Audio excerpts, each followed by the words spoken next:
এদের উত্তরসূরিদের কর্মকাণ্ডের আসল চেহারা উন্মোচিত হবে। বিমান সব ভুলে যেতে হবে, লড়তে হবে একসাথে।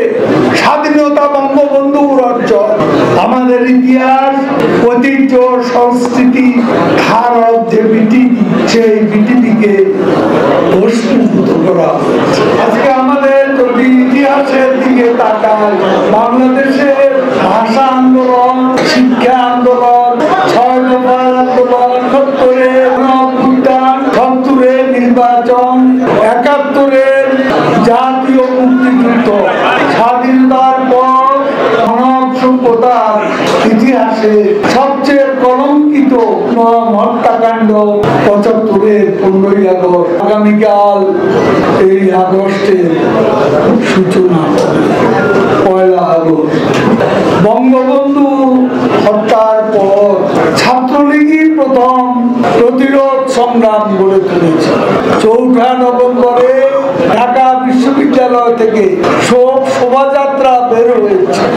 আমরা খবর পেলাম জেলখানায় জাতীয় ৪ নেতাকে নির্মমভাবে হত্যা করা থেকে ৭ই নভেম্বর এই বাংলাদেশে সিপাহী বিদ্রোহের নামে, বিপ্লবের নামে শত শত অফিসার জওয়ান হত্যা করা হয়েছিল।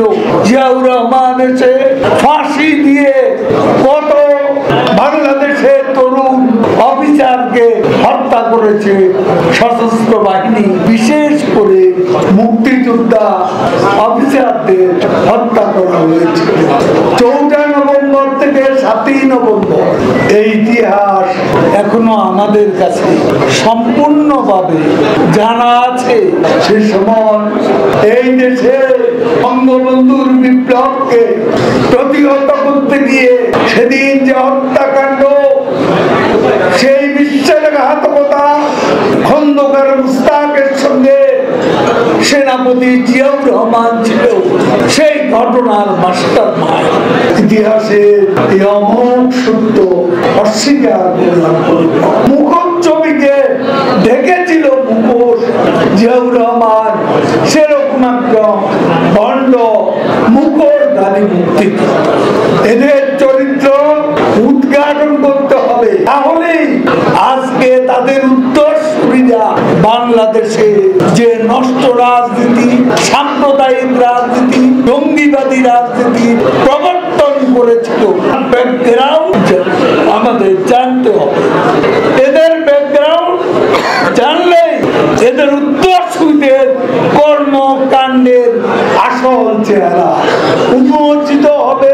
২০১৩, ২০১৪, ২০১৫ সালেও নাশকতার বলি হয়েছে বাংলাদেশের অনেক মানুষ, অনেক স্থাপনা।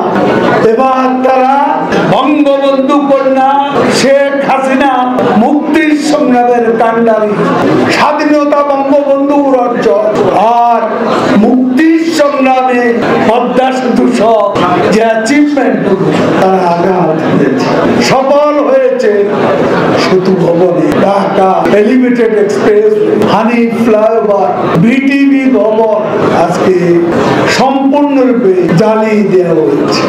আমাদের ইতিহাস, ঐতিহ্য, সংস্কৃতি, ধারক যে বিটিভি, সেই বিটিভিকে ভস্মীভূত করা হয়েছে।